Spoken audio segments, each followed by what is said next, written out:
శ్రీ గురుభ్యో నమ. వ్యాస విరచిత శ్రీమద్భాగవతంలో దశమ స్కందంలో నేడు మనం 29వ అధ్యాయం రాసలీలలు ఘట్టాన్ని వర్ణించుకుంటున్నాం. ఇందులో ఇప్పటి వరకు కూడా మనం శ్రీకృష్ణ పరమాత్ముడు శరత్కాల పౌర్ణమి రోజు చక్కగా వేణునాదాన్ని, మోహన రాగాన్ని ఆలాపించడం, ఆ వేణుగీతాన్ని విన్నటువంటి గోపికలందరూ కూడా వాళ్ళు చేస్తున్నటువంటి కార్యక్రమాలన్నీ కూడా ఆపేసి ఆ పరమాత్ముడి యొక్క వేణునాదం ఎక్కడి నుంచి వస్తుందో ఆ శబ్దాన్ని, ఆ ధ్వనిని అనుసరిస్తూ వాళ్ళు యమునా తీరంలో ఉన్నటువంటి శ్రీకృష్ణ పరమాత్ముడిని చేరుకోవడం జరిగింది. ఏ పనులన్నీ ఆపేసి వచ్చారు అనేటువంటిదంతా కూడా సవివరంగా చెప్పుకున్నాం మనం పూర్వ పాఠాలలో. అయితే భర్తలు నివారిస్తున్నా కూడా వచ్చినటువంటి వాళ్ళు ఉన్నారు. చాలా మంది భర్తలు గాని, తల్లిదండ్రులు గాని, పుత్రులు గాని, బంధువులు నివారిస్తున్నా వచ్చారు. రాలేనటువంటి వాళ్ళ పరిస్థితి కూడా నిన్నటి రోజున మనం పాఠంలో చెప్పుకున్నాం. అలా రాలేనటువంటి వాళ్ళు కూడా పరమాత్మని మనసులో ధ్యానించుకుని వాళ్ళు అప్పుడే కైవల్యాన్ని పొందారు. ఆ దేహాన్ని వదిలిపెట్టేసి సద్యో మృత్యువుని పొంది భగవంతుల్లో లీనమైపోయారని చెప్పి నిన్న పాఠంలో చెప్పుకున్నాం. అట్లాంటి మృత్యువు ఎలా కలుగుతుంది అనేటువంటిది కూడా 10వ శ్లోకంలో వర్ణించారు. వాటిల్లో కొన్ని విషయాలు కూడా నేడు ప్రస్తావించుకుని ఆ తర్వాత సుఖయోగేంద్రుడిని పరీక్షిత్ మహారాజు ఒక సందేహం అడుగుతాడు. ఆ వచ్చినటువంటి గోపికలందరూ కూడా ఏ ఉద్దేశంతో వచ్చారు? అసలు ఈ శ్రీకృష్ణ పరమాత్ముడు అనేటువంటి ఉద్దేశం ఆ గోపికలకి ఉన్నదా, లేకపోతే కేవలం బాహ్యేంద్రియ సౌఖ్యాలని అనుభవించడానికి వచ్చారా అనేటువంటి సందేహాన్ని పరీక్షిత్ మహారాజు వెలుగుచుతారు. లేకపోతే అట్లాంటి శ్రీకృష్ణ పరమాత్ముడు వీళ్ళందరికీ ఎలా మోక్షాన్ని ఇవ్వగలడు, ఎందుకు ఇచ్చాడు అనేటువంటిది కూడా సందేహాన్ని అడుగుతున్నాడు. దానికి సుఖయోగేంద్రుల వారు ఏమని సమాధానం చెప్తున్నారు అనేటువంటిది నేటి పాఠంలో మనం తెలుసుకుందాం. ముందుగా భగవత్ స్మరణ చేసుకుని ప్రారంభించుకుందాం. ఓం శుక్లాంబరధరం విష్ణుం శశివర్ణం చతుర్భుజం ప్రసన్నవదనం ధ్యాయేత్ సర్వవిఘ్నోపశాంతయే. వ్యాసం వసిష్ఠనప్తారం శక్తేః పౌత్రమకల్మషం పరాశరాత్మజం వందే సుఖతాతం తపోనిధిం. వ్యాసాయ వ్యాసరూపాయ విష్ణవే నమో వై బ్రహ్మనిధయే వాసిష్ఠాయ నమో నమః. నారాయణం నమస్కృత్య నరం చైవ నరోత్తమం దేవీం సరస్వతీం వ్యాసం తతో జయముదీరయేత్. హరి ఓం.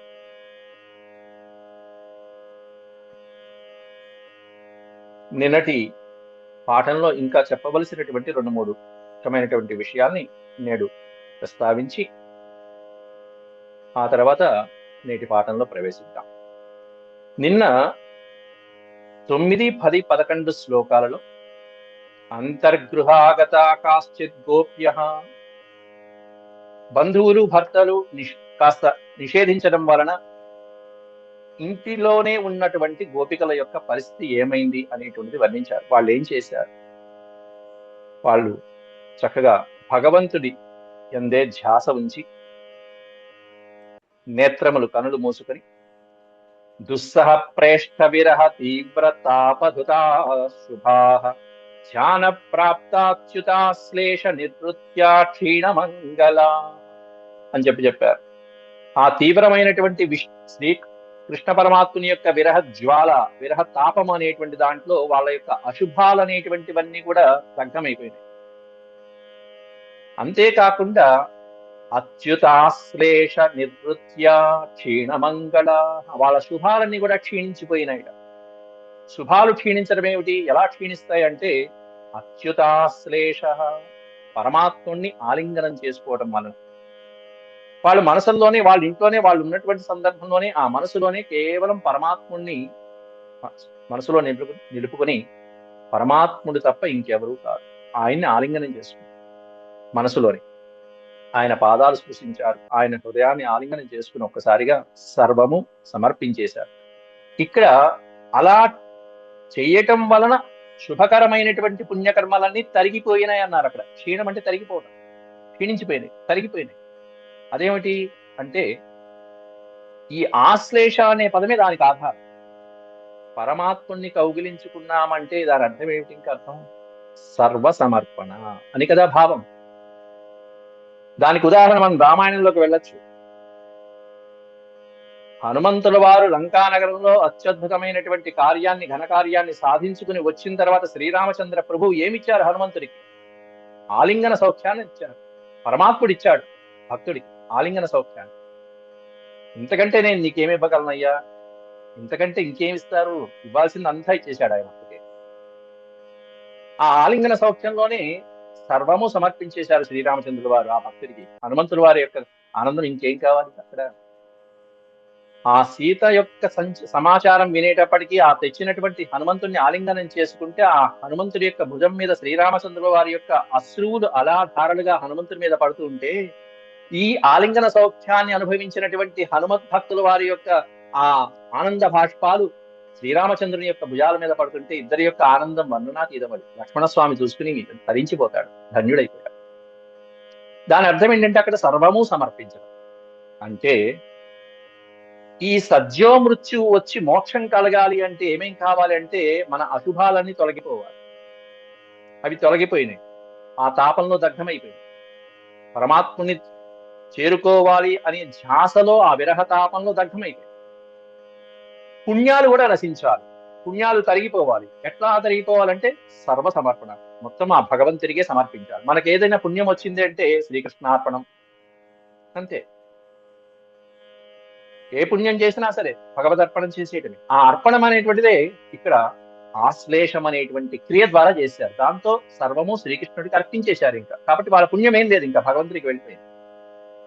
మూడోది కూడా మనం చెప్పుకున్నాం, ఇక్కడ రెండు ఇచ్చారు, మూడోది కూడా మనం చెప్పుకున్నాం. ఏంటంటే అది కర్మ. కర్మ వాసనలు తొలగిపోవాలి, కర్మబంధాలు తొలగిపోవాలి. అశుభాలు పోవాలి, శుభాలు పోవాలి, కర్మవాసనలు కర్మబంధాలు తొలగిపోవాలి. ఈ కర్మబంధాలు ఎప్పుడు తొలగిపోతాయి? వాళ్ళు తల్లిదండ్రులు వద్దన్నా, బంధువులు వద్దన్నా, పుత్రులు వద్దన్నా అన్నీ వదిలిపెట్టేసి వచ్చేసారు. ఇది ఒకటి. రెండోది ఏంటంటే ఈ వదిలిపెట్టినటువంటి క్రమంలో పరమాత్మున్నే నమ్ముకుని పరమాత్మున్నే శరణు వేడి వచ్చారు అంటే అహంకారం అనేటువంటిది పోయింది. ఎప్పుడైతే బంధువుల్ని వదిలిపెట్టారో మమకారాలు పోయినాయి. ఈ అహంకారము మమకారము పోయింది అంటే ఇక కర్మబంధాలు అనేవి వచ్చినా వాడిని అంటుకో, ఏమీ అంటుకోదు. అహంకారం లేదు, మమకారం లేదు. ఈ మూడు ఎప్పుడైతే ఆ శరీరాన్ని, ఆ దేహాన్ని వదిలిపెడతాయో మరుక్షణం వాళ్ళకి సిద్ధి ప్రాప్తిస్తుంది, మోక్షం అనేటువంటి ప్రాప్తిస్తుంది. అందువల్ల వెంటనే వాళ్ళు ఏం చేశారు? తమేవ పరమాత్మానం జార బుద్ధ్యాపి సంగతా జహుర్గుణమయం దేహం సద్య అనే పదం పెట్టేశారు అక్కడ. సద్యో మృత్యు అన్నారు. సద్య అంటే మరుక్షణంలోనే, ఆలస్యం లేదు. సద్య ప్రక్షీణ బంధనా. ఏం బంధనాలు? ఇప్పుడు చెప్పిన మూడు బంధనాలు, పైన రెండు చెప్పారు. ఇంకోటి దేహాన్ని విడిచిపెట్టేటువంటి ఆ కర్మ బంధనాలను కూడా వదిలించుకున్నారు. ఈ బంధనాలన్నీ తెంచుకుని వెంటనే సద్య దేహం జహు, దేహాన్ని వదిలిపెట్టేసి ఆయన వాళ్ళందరూ కూడా విదేహం, దేహ ప్రాప్తి, మొత్తం మోక్షం పొందినటువంటి వాళ్ళు. అయితే ఇక్కడ ఇంట్లో ఉన్నటువంటి వాళ్ళు అంత మనసులో ధ్యానం చేసుకుంటూ మానసికమైనటువంటి ధ్యానము, కీర్తనము మొదలైనటువంటివి చాలని చెప్పి నిన్న 27 శ్లోకంలో పరమాత్ముడు చెప్పిందే మనం చెప్పుకున్నాం. అట్లా ఇంట్లో ఉన్నటువంటి వాళ్ళే ఆ పరమాత్ముని ధ్యానించి బ్రహ్మానందాన్ని పొందారే, అది కూడా సద్య, వెంటనే పొందారు. మరి ఈ వెళ్ళినటువంటి వాళ్ళ పరిస్థితి ఏమైపోవాలి? ఈ గోపికలందరూ ఏమిటి, వీళ్ళు ఎలా ముక్తి పొందారు అనేటువంటిది రాబోయేటువంటి ఘట్టాలను మనం చెప్పుకుంటున్నాం. మరి వీళ్ళు గొప్ప, వాళ్ళు గొప్ప? వీళ్ళు ఎందుకు చనిపోయారు? ఆ గోపికలు కూడా చనిపోతారు తర్వాత? అంటే భగవంతుడిలో రాసక్రీడలు చనిపోయినటువంటి వాళ్ళందరూ చనిపోయారా, మరణించారా? వాళ్ళు దేహాలు ముక్తిని పొందాయా? వెంటనే ఈ విధంగా ముక్తిని పొందాయా? పొందలేదుగా. మరి వీళ్ళు ఎందుకు పొందారు? ఈ కారణం మనం పట్టుకోవాలి. ఈ విషయాన్ని మనం ఆ సందర్భంలోనూ చెప్పుకోవచ్చు. ఇక్కడ చాలా సున్నితమైనటువంటి అంశం ఉంది. ఏమిటంటే అది ఎప్పుడైతే అంత బ్రహ్మానందానుభూతి కలుగుతుందో అటువంటి బ్రహ్మానందానుభూతిని మన సున్నితమైనటువంటి హృదయం తట్టుకోలేదు. ఆనందమైనటువంటి అనుభూతి అది. అట్లాంటి పరమానందానుభూతిలోకి వెళ్ళిపోయి వాళ్ళ మనసులు, వాళ్ళ సున్నితమైనటువంటి హృదయ నాడులన్నీ కూడా ఒక్కసారిగా లీనమైపోయి ఆ ఆనందాన్ని తట్టుకోలేక వెంటనే ముక్తిని పొందారు, దేహాన్ని వదిలిపెట్టారు. ఈ సున్నితమైనటువంటి మనలో ఉండేటువంటి ఆ రక్త నాడులు మొదలైనటువంటివన్నీ ఎంత చిన్న చిన్నవండి. కంట్లో ఉన్నటువంటివి ఎంత చిన్న చిన్నవి, హృదయంలో ఉన్నవి ఇంకా ఎంత చిన్ననా. డాక్టర్లు మనం చక్కగా పరీక్షించి ఆ హృదయం శల్యాలు ఎలా చేస్తుంటారు, ఎంత ట్రీట్మెంట్ చేస్తుంటారు, ఎంత కష్టమైంది. అంత చేసినా కూడా ఎన్నాళ్ళు. కాబట్టి అంత చిన్న అతి సున్నితమైనటువంటి నరాలలో ప్రవహించేటువంటి నాడులు ఈ విధమైనటువంటి మనం చూస్తూనే ఉన్నాం. హార్ట్ అటాక్స్ ఎట్లా వస్తాయి? ఆనందంగా చిందులేస్తుంటారు, డాన్స్ వేస్తుంటారు ఆ ఫంక్షన్స్ లో. ఆ ఆనందం, అత్యంతమైనటువంటి ఆనందంలో ఒకసారి టప్మని కుప్పకూలిపోతూ ఉంటారు. ఈ సన్నివేశాలు ఉదాహరణలు అవే చెప్తున్నాను.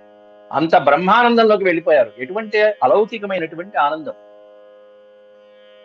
అటువంటి ఆ ఆనందాన్ని పొందినటువంటి సున్నితమైనటువంటి అనంగనలు ఆ గోపికల యొక్క హృదయాలు కాస్త ఒక్కసారిగా భగ్నమైపోయి సద్యో మృత్యు అభవత్.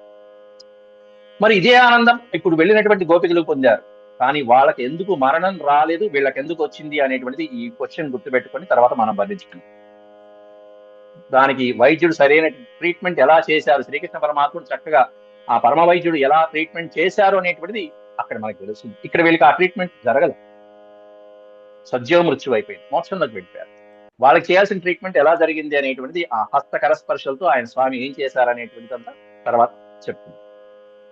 అయితే ఇంకొక విషయం కూడా ఇక్కడ ప్రస్తావించవలసిన విషయం, నిన్న ధర్మేచ అర్థేచ కామేచ ఆతిచరామి అని మనం ఏవైతే వివాహ విషయాలలో ప్రమాణాలు చేసుకుని చక్కగా ఆదర్శవంతమైనటువంటి దాంపత్య జీవితాలు గడుపుతూ వచ్చామో, అట్లాంటి ప్రమాణాలు చేసినటువంటి ఆ స్త్రీలందరూ కూడా భర్తని వదిలిపెట్టేసి భర్తని కాదని వచ్చేసారు. దీనికో విషయం చెప్పుకున్నాం. ఈ మూడే అంటే చతుర్విధ పురుషార్థాలలో ధర్మ అర్థ కామ ఈ మూడిటిని మాత్రమే వాళ్ళు ప్రమాణంగా తీసుకున్నారు. మోక్షం అనేటువంటి స్థితికి వచ్చేటప్పటికి ఎవరిది వాళ్ళు చూసుకోవాల్సిందే అని ఆ విషయాన్ని ప్రస్తావించారు. దాన్ని ఎందుకు చెప్పాము అంటే రెండు కారణాలు. ఏంటంటే ఆ ఆనందానుభూతి అనేటువంటిది ఎవరికి వారుగా స్వతహాగా తమ ఆత్మానందంలో వాళ్ళు పొందటమే తప్ప పక్క వాళ్ళు భర్త గాని, భార్య గాని, గురువు గాని, శిష్యుడు గాని, ఇంకొకళ్ళు గాని ఇస్తే అది తెచ్చుకునేటువంటి ఆనందానుభూతి కాదు అది. దానికి రెండు మూడు కారణాలు ఉన్నాయి. ఒకటేంటంటే మొదటి మూడు ఎవరైతే చక్కగా నిర్వర్తించుకుంటూ ధర్మ అర్థ కామాలని చక్కగా విధి శాస్త్రబద్ధంగా నిర్వహించుకుంటూ వచ్చారో వాళ్ళకి మోక్ష స్థానం అనేటువంటి 4వ మెట్టు సులభతరమైపోతుంది. ఈ కింద మెట్లని సరిగ్గా అధిరోహించినటువంటి దంపతులైనా, ఏ జీవుడైనా, ఏ ప్రాణికైనా సరే 4వ మెట్టు కష్టతరం అవ్వచ్చు. ఎవరో కోటికొక్కళ్ళు శంకరాచార్యులు వారు, రాఘవేంద్ర స్వామి లాంటి వాళ్ళు, ఇట్లాంటి పుణ్యాత్ములైనటువంటి వాళ్ళకి తప్ప ఈ మూడు ధర్మార్థ కామాలు గృహస్థ జీవితంలో నేను చెప్తున్నది. గృహస్థ జీవితంలో ఈ ధర్మార్థ కామాలని తూచా తప్పకుండా పాటించినటువంటి వాళ్ళకి 4వ మెట్టు సులభతరం అవుతుంది, మార్గోపదేశం. అంతేకాకుండా దానికంటే మించింది కర్మానుసారం వాళ్ళు చేసుకున్నటువంటి పూర్వజన్మ కర్మని బట్టి వాళ్ళకి మళ్ళీ తిరిగి జన్మ ఉంటుందా ఉండదా అది కూడా స్వామి చూసుకుంటారు. దానికి ఉదాహరణలు మనకి చాలా ఉన్నాయి. ఉదాహరణకి హిరణ్యాక్షుడు, హిరణ్యకశిపుడు, తర్వాత రావణాసురుడు, కుంభకర్ణుడు, శిశుపాలుడు, దంతభక్తుడు. మొదట్లోనే స్వామి అనుగ్రహించారు, స్వామి చేతిలోనే మరణించారు. కానీ మోక్షం వచ్చిందా? రాలేదే. రావణాసురుడు ఉన్నాడు, 2వ జన్మ ఇచ్చాడు. శ్రీరామచంద్రుడి చేతిలో మరణించినటువంటి వాళ్ళు ఎంతమంది సిద్ధిని పొందారు? కానీ మోక్షం రాలేదే, తర్వాత వచ్చింది. కాబట్టి ఆ పూర్వ కర్మానుసారంగా దాన్ని బట్టి వాళ్ళకి పునర్జన్మ ఉంటుందా, మోక్షం రావాలా అనేటువంటి ఆయన చూసుకుంటారు. అన్నిటికంటే మించింది ఏమిటంటే భగవంతుని యొక్క అనుగ్రహం. ఆ భగవంతుని యొక్క అనుగ్రహం ఇప్పుడు మొదటి శ్లోకంలో మనం అదే చెప్పుకున్నాం. భగవంతుడు వీళ్ళని అనుగ్రహింపదలచి ఆ వేణునాదం చేస్తే ఆ వేణునాదం ఎవరికి వెళ్ళింది? ఆ మెసేజ్లు ఎవరికి వెళ్ళాలో వాళ్ళకే వెళ్ళాయి, ఇంకెవరు రాలా. ఎవరికి వెళ్ళాలో వాళ్ళకి వెళ్ళే వాళ్ళే పరిగెత్తుకుంటూ వచ్చారు. ఆ దారి తెన్ను తెలియదు, ఆయన ఎక్కడున్నాడు అడ్రస్ తెలియదు. ఆ యమునా నదీ తీరానికి పరిగెత్తుకుంటూ వచ్చేసారు అంత చీకట్లో వెతుక్కుంటా నాద శబ్ద బ్రహ్మని. వింటూ వచ్చేశారు. వశీకరణ అంతే, ఆకర్షితులైపోయారు. లాగి లాగి ఏదో నాదస్వరానికి మంత్రగాడు నాదస్వరం ఊతే ఆ నాగపాములన్నీ ఆకర్షితమైపోయినట్టుగా ఆకర్షితులైపోయారు వాళ్ళందరూ కూడా. వచ్చేసారు, కూర్చున్నారు. ఇప్పుడు వచ్చిన తర్వాత చేరుకున్న తర్వాత అసలు విషయం ఉంటుంది. స్వామి దీనికి రివర్స్లోకి వెళ్తారు, అది మనం చెప్పుకోబోతున్నాం. అయితే దానికంటే ముందు ఇంకొక ముఖ్యమైనటువంటి విషయం ఉండాలి. మనం చెప్పుకున్నట్టుగా వీళ్ళందరూ కూడా ఇప్పుడు చూడండి, సద్యో మృత్యువు లభించింది వాళ్ళందరికీ, మరుక్షణంలోనే లభించింది.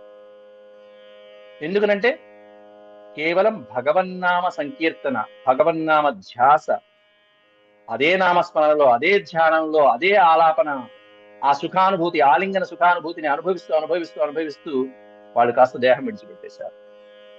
దాంతో వాళ్ళకి ముక్తి లభించింది. అంటే మోక్షం పొందడానికి ఇవన్నీ ఆలంబన, ఒక రకంగా స్టెప్స్ లాంటి. అందుకే ఎప్పుడు కూడా భగవన్ నామస్మరణ చేసుకుంటూ ఉంటే ఆ మరణ సమయంలో ఆ నామస్మరణ చేసుకుంటే చాలు, ఇంకేం సందర్భం వచ్చింది కాబట్టి చెప్తున్నా. 2021 దీపావళి రోజున మా అమ్మగారు స్వర్గస్థులయ్యారు. ఎంత అదృష్టం అంటే ఆ మరణము ఆవిడది పాపం. చివరి మాట ఆవిడ నోట్లోంచి వచ్చినటువంటి మాట శ్రీరామ శ్రీరామ శ్రీరామ 3 సార్లు. ఆ మాటే చివరి మాట. అంతకంటే అదృష్టం ఇంకేముంటుంది? అది తాడేపల్లి రాఘవనారాయణ శాస్త్రి గారు చందోల్లో, ఆ రాఘవనారాయణ శాస్త్రి గారి యొక్క అనుగ్రహంతో చింతామణి మంత్రోపదేశాన్ని పొందినటువంటి ఆవిడ మా అమ్మగారు. నాన్నగారి యొక్క ఆయన యొక్క ఆజ్ఞతో నాన్నగారి ద్వారా ఆవిడ పుచ్చుకున్నటువంటి చింతామణి మంత్రోపదేశం గురువు గారి ముందే ఆ మంత్రం జపించడము, ఇంట్లో తరతరాలుగా వస్తున్నటువంటి రామాయణ గ్రంథ పఠనము, ఆ గ్రంథానువాదము మొదలైనటువంటి వాటి వల్ల అమ్మగారు చివరి నోట్లోంచి వచ్చినటువంటి మాట శ్రీరామ శ్రీరామ శ్రీరామ. ధరించడానికి ఉదాహరణ చెప్తున్నాను. నిజంగానే ఆ బంధుత్వాలు, బంధాలు, ఆ ప్రేమలు, అనురాగాలు, దాంపత్య జీవనంలో దాదాపు 70-80 ఏళ్ళు కలిసిపోయినటువంటి దంపతులు ఉన్నారు పెద్దవాళ్ళు. ఎంత పుణ్యాత్ములు, పార్వతీ పరమేశ్వరులా కలిసి ఉంటారు. నిన్న మనం చెప్పుకున్నాం, ఆ జీవితం ఎంతవరకు అంటే స్వర్గం దాకా చేరవేయటానికి బాగా ఉపయోగపడుతుంది. కానీ మోక్షం దగ్గరకు వచ్చేటప్పటికీ మన సాధన, మన అంతర్లీనమైనటువంటి అనుభూతి చాలా అవసరం. ఈ ధర్మార్థ కామాలు దానికి ఉపయోగపడతాయి, ఒక మెట్లులాగా ఉపయోగపడతాయి. కానీ నీ ఆత్మలో ఉండేటువంటి అనుభూతి నీకే తెలుసు. పక్క వాళ్ళు చెప్పినా కూడా ఒక్కోసారి చెప్తున్నారులే అనుకుని వినొచ్చు. కొంత వాళ్ళకైతే చెప్పినా కూడా, మన అనుభూతులు చెప్పినా కూడా పిచ్చివాడిని చూసినట్టు చూస్తారు. రామకృష్ణ పరమహంస తన యొక్క అనుభూతుల్ని, కాళికామ్మ వారి అనుగ్రహాన్ని పక్క వాళ్ళకి వివరిస్తుంటే నిజంగా కొంతమంది శిష్యుడు పిచ్చివాడేమో అనుకున్నారు. అట్లా అందుకని చెప్తున్నా, మోక్షం అనేటువంటి స్థితికి వచ్చేటప్పటికి ఎవరి సాధన వాళ్ళదే. అయితే ఈ సాధన ఎలా ఉంటుంది అనేటువంటి ఇప్పుడు పరీక్షిత్ మహారాజు అడిగితే సుఖయోగేంద్రుల వారు వివరిస్తున్నారు రాబోయేటువంటి శ్లోకాల్లో. ఇప్పుడు నేను చెప్పుకోబోయేటువంటి పాఠంలోకి వెళ్తున్నాం మనం. రాజోవాచ కృష్ణం విదుః పరం కాంతం నతు బ్రహ్మతయామునే గుణప్రవాహో పరమస్థానాం ఉపరమస్థానాం, గుణప్రవాహ ప్లస్ ఉపరమస్థానం, గుణధియాం కథం ప్రశ్నిస్తున్నాడు సుఖయోగేంద్రుల వారిని పరీక్షిత్ మహా. కృష్ణం విదుః పరం కాంతం. కాంతం, ఈ వచ్చినటువంటి గోపికలందరూ కృష్ణుని ఏమనుకుని వచ్చారు? కాంతం అనుకుని వచ్చారు. పైన చెప్పారు, జారుడు అనేటువంటి పదం ఉపయోగించారు అక్కడ శ్రీకృష్ణ పరమాత్ముడు. జారహ అనేటువంటి పదం అంటే వన్యకాడు. ఉపపతి అనేటువంటి పదం కూడా ప్రయోగించారు. జారబుద్ధ్యాపి సంగత అన్నారు అక్కడ. భర్త కాదు, ఉపపతి. అట్లాంటి కాంతుడిగా, ఒక ప్రియుడిగా భావించినటువంటి గోపకాంతలందరూ కూడా ఒక ప్రియుడిగా భావించారే గాని నతు బ్రహ్మతయామునే, హేమునే, ఓ సుఖయోగింద్రుడా, నతు బ్రహ్మతయ, బ్రహ్మానందాన్ని పంచి ఇచ్చేటువంటి బ్రహ్మభావంగా ఆయన ఎడల బ్రహ్మభావం, ఈయనే పరమాత్మ అనేటువంటి భావన పూర్తిగా వాళ్ళకు ఉందా? అలా ఉండే వచ్చారా? ఉంటే ఇలా వస్తారా? ఉంటే ఇలా ఆలోచిస్తారా? ఇలా భావిస్తారా పరమాత్మని? కాంతుడిగా అనుకుని వచ్చారు, ఓ ప్రియుడిగా వచ్చారు. అంటే బాహ్యమైనటువంటి శారీరక సుఖాలను అనుభవించి ఈ పరమాత్ముని ఇప్పటి వరకు ఏవైతే వాళ్ళు ఊహించుకున్నారో అవన్నీ స్వామి ద్వారా పొందాలని వచ్చినటువంటి వాళ్ళు కదా. అట్లాంటిది ఆ భావనే లేదు, బ్రహ్మభావం అనేటువంటి భావనే వీళ్ళకి లేదు కదా. ఈ విధంగా వారి దృష్టి ప్రాకృతమైనటువంటి గుణాలంటే ఆసక్తమైనట్టుగా అనిపిస్తుంది. కావున గుణముల యొక్క ప్రవాహ రూపమైనటువంటి ఈ సంసారము నుండి వాళ్ళు విముక్తులగుట ఏ విధంగా సాధ్యమవుతుంది? కథం గుణ ప్రవాహ ఉపరమము అంటే శాంతించడం, ఉపరమం. గుణ ప్రవాహ ఉపరమః కథం తాసాం, వాళ్ళకి ఈ గుణములు అంటే సత్వరజస్తమో గుణాలతో కూడుకున్నటువంటి ఈ దేహము, ఈ సంసారము, ఈ భవబంధాలు, ఇదంతా ఒక ప్రవాహం లాంటిది. అట్లాంటి ప్రవాహ రూపమైనటువంటి సంసారం నుండి వాళ్ళు విముక్తి అవ్వటం ఎలా సాధ్యమవుతుంది? పైన ముక్తి వచ్చేసిందని చెప్పాం, ఇప్పుడు వీళ్ళకి రాబోతుందని చెప్తున్నాం. కాబట్టి ఇది ఎలా సాధ్యం అనగానే సుఖయోగేంద్రుల వారు చక్కటి ఉదాహరణ ఒక్కటి చెప్పేశారు, అయిపోయింది. ఉక్తం పురస్తాదేతత్తే చైద్య సిద్ధిం యథాగతః ద్విషన్నపి హృషీకేశం కిముతాధోక్షజ ప్రియాః. కిముత అధోక్షజ ప్రియాః, కిముతాధోక్షజ ప్రియాః. అధోక్షజ ప్రియులు, అధోక్షజుడు అంటే ఇంద్రియాలని అధక్కరించినటువంటి శ్రీకృష్ణ పరమాత్ముని యొక్క ప్రియులు. నాయన పరీక్షిత్ మహారాజా, భక్తి రకరకాలుగా ఉంటుంది. అన్ని రకాల భక్తుల్లో కూడా స్వామి అనుగ్రహం తప్పకుండా ఉంటుంది. అన్ని రకాల భక్తులకి ఉంటుంది అనుగ్రహం. ఎట్లాంటి భక్తులు? చైద్య సిద్ధిం యథా గతః. ఆ సభాపర్వంలో అంతమంది రాజుల సమక్షంలో శ్రీకృష్ణ పరమాత్ముని, భీష్ముణ్ణి మొదలైనటువంటి పెద్దవాళ్ళని తూలనాడి నోటికొచ్చిందల్లా ప్రేరినటువంటి ఆ శిశుపాలుడు, చేదిరాజైనటువంటి శిశుపాలుడికి కూడా మోక్షం కల్పించాడయ్యా పరమాత్ముడు. ఎంత కరుణామయుడాయన. ఉక్తం పురస్తాత్ ఏతత్, ఈ విషయం నీకు పురస్తాత్ పూర్వమే నేను చెప్పడం జరిగింది, సంక్షిప్తంగా చెప్పేశాడు. కాబట్టి ఉక్తం పురస్తాత్ ఏతత్ తే, ఈ విషయాన్ని నీకు పూర్వమే నేను చెప్పాను. చైద్య సిద్ధిం గతః, చైద్యుడు కూడా సిద్ధిం పొందాడయ్యా, శిశుపాలుడు కూడా సిద్ధిం పొందాడు. చేది దేశరాజు చైద్యుగా పడతాడు.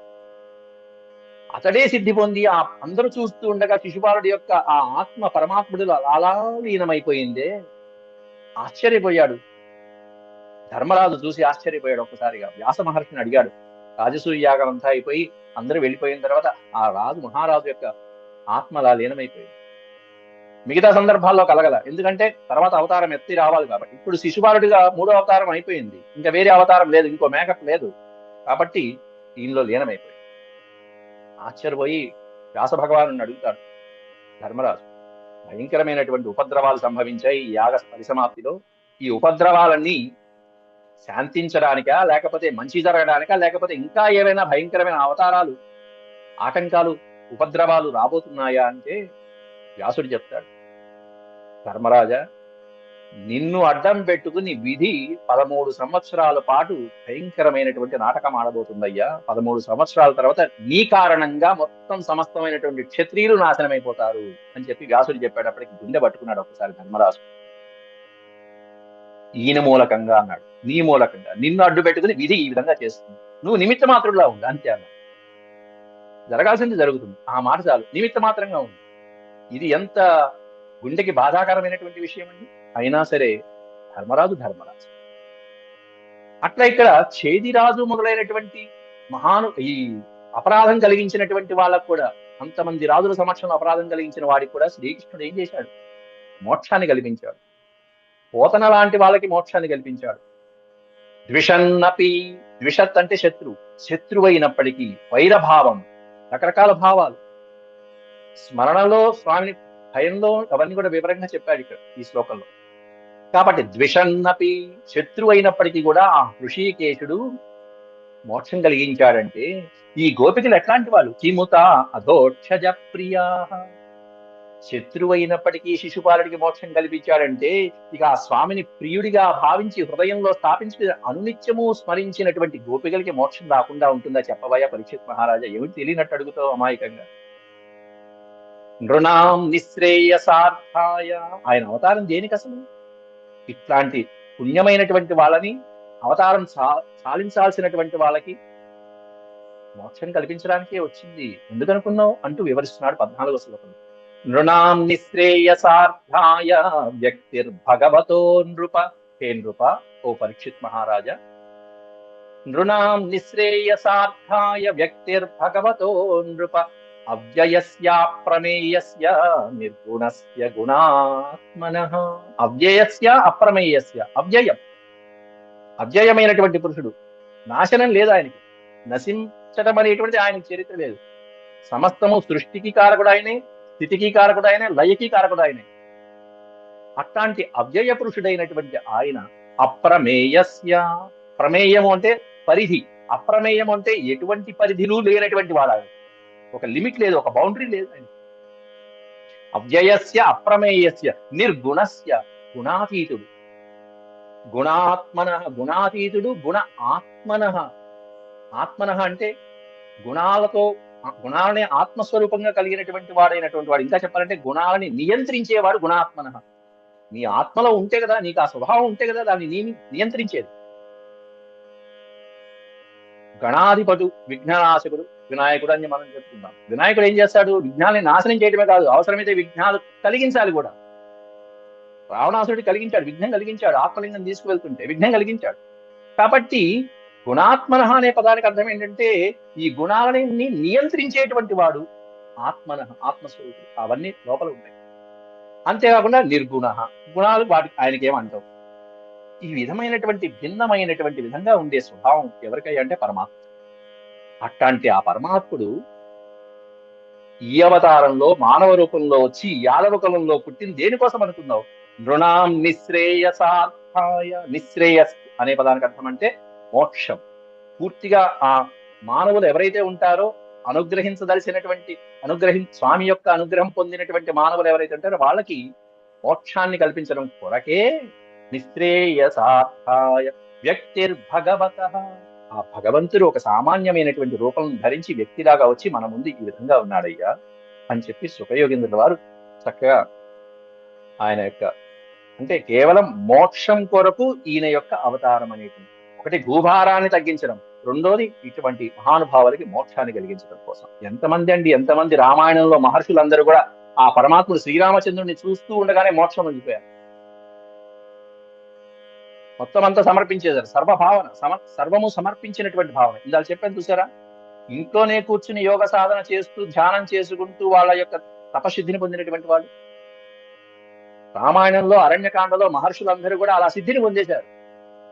ఎంతో పుణ్యం చేసుకున్నారు రాముడి కోసం. అలా వచ్చి చూసి రాముడిని ఒకసారి చూడంగానే అమ్మయ్య చూశాను చాలా అనుకున్నారు, ముక్తిని పొందేశారు. ఆ తపశ్శక్తిని అంతా రాముడికి సమర్పించేశారు. అంతేకాకుండా ఇటువంటి శిశుపాలుడు లాంటి శత్రువులకి కూడా స్వామి అనుగ్రహం కలిగిస్తే ప్రియమైనటువంటి ఈ గోపికా వల్లభులకి, గోపికలకి, ఈ గోపాలకులకి మోక్షం కలిగించకుండా ఉంటాడు. పైగా కామం క్రోధం భయం స్నేహమైక్యం సౌహృదమేవచ నిత్యం హరౌ విదధతో యాంతి తన్మయతాం హితే. కామం క్రోధం భయం స్నేహమైక్యం సౌహృదమేవచ. స్వామిని ఆరాధించడానికి ఎన్నో మార్గాలు ఉంటాయి. నదులు ఎన్ని రకాలుగా ప్రవహించినా చేరుకునేటువంటిది డెస్టినేషన్ సముద్రమే.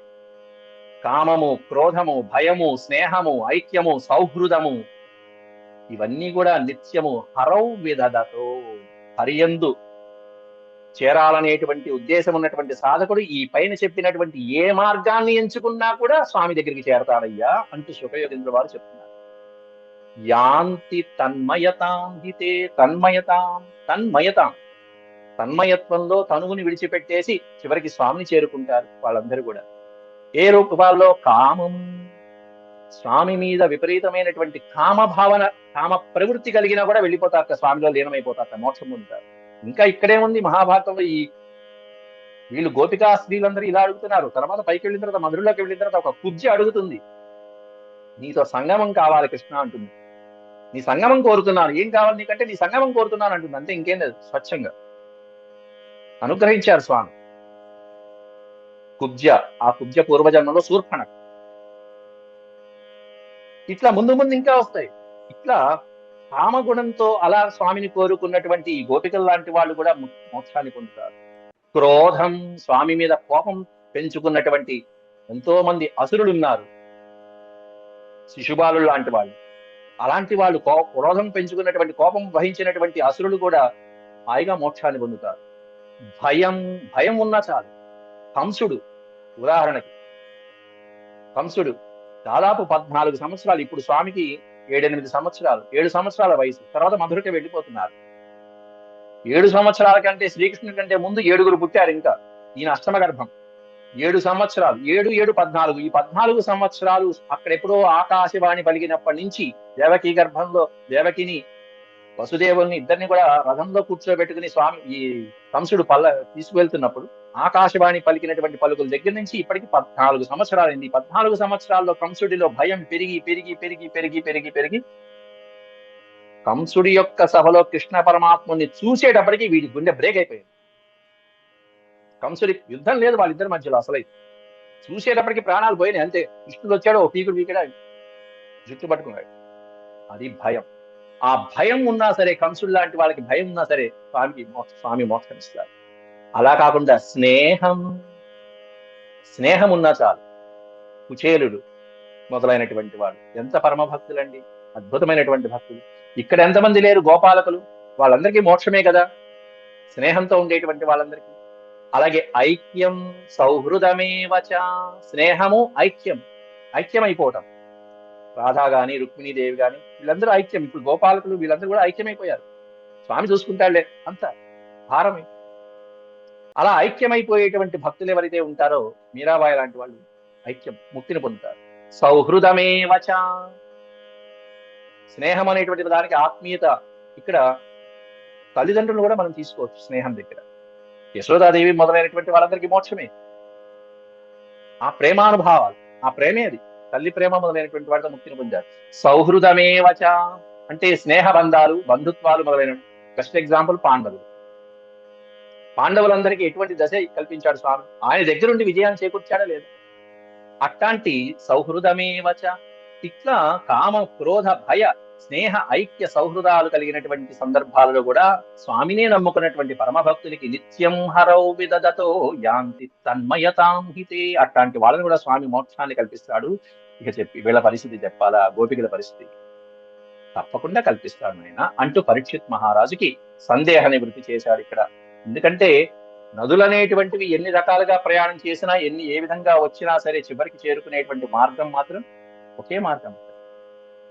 అట్లా సముద్రంలో ఎన్ని నదులు వచ్చి కలిసినా, ఇంకో విషయం గుర్తుపెట్టుకోండి, సముద్రంలో నదులు కలవకపోక ముందు, ఇప్పుడు ప్రధానమైన విషయం ఇదే చెప్పుకోవాల్సింది, సముద్రంలో నీళ్ళన్నీ కలవక ముందు, నదుల నీళ్ళన్నీ కూడా సముద్రంలో కలవక ముందు సముద్రం పరిపూర్ణంగా ఉన్నదా లేదా? ఉన్నది. అంటే స్వామి పరిపూర్ణుడు.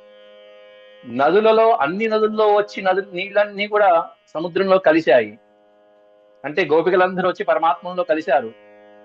అయినప్పటికీ సముద్రం పరిపూర్ణంగా ఉందా లేదా? పరిపూర్ణం. ఓం పూర్ణమదః పూర్ణమిదం పూర్ణం పూర్ణముదచ్యతే. ఇవన్నీ కూడా పరిపూర్ణమైనటువంటి తత్వాలు ఏవైతే ఉంటాయో ఆ పరిపూర్ణమైనటువంటి తత్వమే స్వామి రూపం. పరిపూర్ణం. ఆయన సముద్రం లాంటి, అంటే నిత్యము గంభీరంగానే ఉంటుంది. అట్లాగే ఇక్కడ కూడా భగవంతుడి దగ్గరికి ఎంతమంది జీవులు వచ్చినా, ఎంతమంది ప్రాణులు వచ్చినా, రాకపోయినా, రాని వాళ్ళు చాలా మంది ఉంటారు, వచ్చేవాళ్ళు కొద్ది మంది ఉంటారు, కలిసినా కలవకపోయినా ఆయన మాత్రం పరిపూర్ణుడు. అయితే స్వామి ఈ విధంగా చెప్పినట్టు ఆయన పరిపూర్ణుడు, కృతకృత్యుడు, ఆప్తకాముడు కనుక కర్తవ్యాంశం అనేటువంటిది ఆయనకు లేదు. అంటే ఆయన ఇక్కడ నిమిత్త మాత్రం, అంతే. ఈ క్రీడల్లో, ఈ లీలల్లో ఆయన నిమిత్త మాత్రం. ఇటువంటి ఆ నదీ సంగమం, నదులు వచ్చి సముద్రంలో కలవటం అనేటువంటిది చూసి ఆహా ఎంత బాగుందో, సముద్రం ఎంత బాగుందో అనుకుంటాం. నదులు వచ్చి కలవటం చూసి బా ఎంత బాగా కలుస్తున్నాయో అనుకుంటాం. సముద్రాన్ని చూసినటువంటి వాడు ఆహా అనుకుంటాడు, అంటే భగవంతుని చూసిన వాడు ఆహా అనుకుంటాడు. నదులు వచ్చి కలిసినటువంటి వాడు, విన్నటువంటి వాడు, చూసినటువంటి వాడు, చెప్పినటువంటి వాడు ధన్యుడైపోతాడు. చూడనటువంటి వాడు మాత్రమే వాడి దురదృష్టం. అంటే ఈ గోపికలు పరమాత్మతో సంగమం చెంది మోక్షాన్ని పొందారు అని విన్నా, చదివినా, చెప్పినా పుణ్యమే. ఇవేవి కాదు, ఇదంతా ట్రాష్ అనుకునేటువంటి వాళ్ళు, అసలు నమ్మనటువంటి వాళ్ళు, అది మోక్షం. అది వాళ్ళ దౌర్భాగ్యము, వాళ్ళ దురదృష్టం. అట్ట పరిపూర్ణుడైనటువంటి స్వామి వీళ్ళందరికీ కూడా మోక్షాన్ని కల్పించాలి. అయితే ఇక ఇక్కడికి వచ్చేటప్పటికి భగవానువాచ అంటూ 17వ శ్లోకం తర్వాత భగవంతుడు వీళ్ళందరినీ కూడా మీరు ఎందుకు వచ్చారు అసలు ఇక్కడికి, వెళ్ళిపోండి అంటూ రివర్స్ గేర్, కంప్లీట్ గా రివర్స్ గేర్ అండి. మీరు ఎందుకు వచ్చారు, ఈ సమయంలో ఎందుకు వచ్చారు, ఇంత అర్ధరాత్రి వేళ ఎందుకు వచ్చారు మీరు, ఇదేమిటి శరద్రాత్రి వెన్నెల ఆయన చక్కగా సెలెక్ట్ చేసుకుని మరి వేణునాథం గానం చేశాడే, అట్లాంటి సమయంలో మీరు ఈ సమయంలో ఎందుకు వచ్చారు, అసలు భర్తల్ని విడిచి ఎందుకు వచ్చారు, వెళ్ళిపోండి అంటాడు వచ్చిన వాడు. ఇదే ఘట్టం మనకి మునిపత్నులు అక్కడ భర్తలు అడ్డు చెప్పినా కూడా వచ్చినప్పుడు స్వామి ఇలాగే ప్రవర్తించారు వాళ్ళకు. అక్కడ మునిపత్నులు వెళ్ళిపోయారు, కానీ ఇక్కడ గోపికలు వెళ్తున్నారా లేదా అనేటువంటిది రేపు పాఠంలో మనం చెప్పుకున్నాం. అంతవరకు సెలవు. ఓం శాంతి శాంతి శాంతి. యదక్షరపద భ్రష్టం మాత్రాహీనం చ యద్భవేత్ తత్సర్వం క్షమ్యతాం దేవనారాయణ నమోస్తే. సర్వం శ్రీకృష్ణార్పణమస్తు. హరి ఓం.